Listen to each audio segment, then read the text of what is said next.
Hi, friends. Welcome back to Pastor Kevin and Friends. You're probably wondering where your friends, Holy Cow, Jazz, or any of my other friends are. They're tied up. uh, just a joke there. They just weren't available today, but they hope to be back real soon. I want to talk to you, though, about something I think is very important: faithfulness. You know what faithfulness is? Faithful means that you are dependable, like this piece of rope. This piece of rope is dependable because it's strong.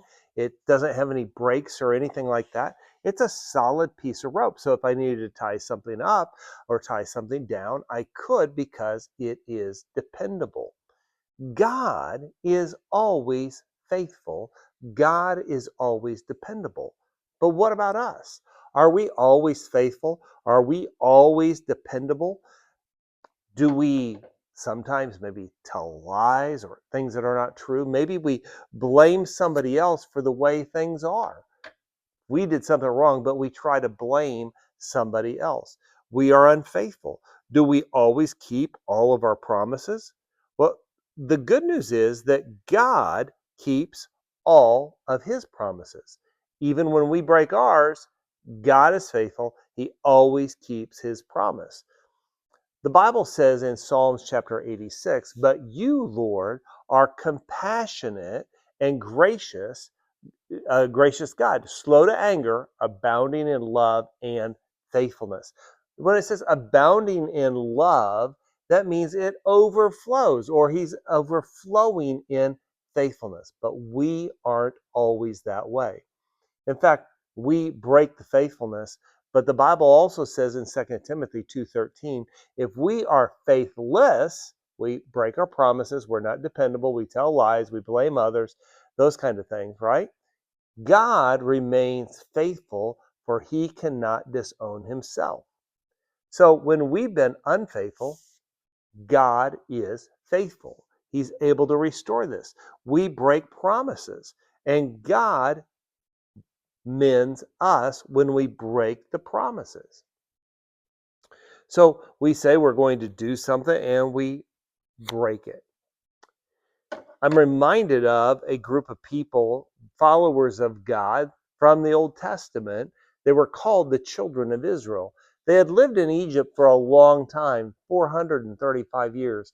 They just weren't living there. They were slaves to King Pharaoh in Egypt.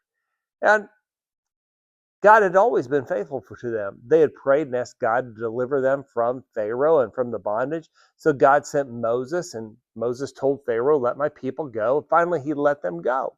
They were getting out of town. They got to the Red Sea. They couldn't go through it. They couldn't go around it. They couldn't go over it. And Pharaoh's army was chasing them down. God told Moses to take his staff and raise it up. And when he did, the Red Sea parted, and the children of Israel passed through the Red Sea.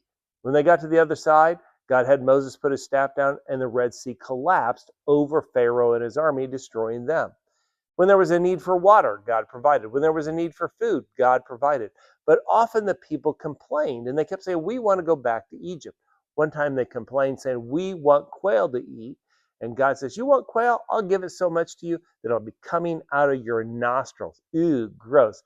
Feathers coming out of your nose. But God was always faithful. Even when the people grumbled, the people complained, the people were not faithful, God was always faithful.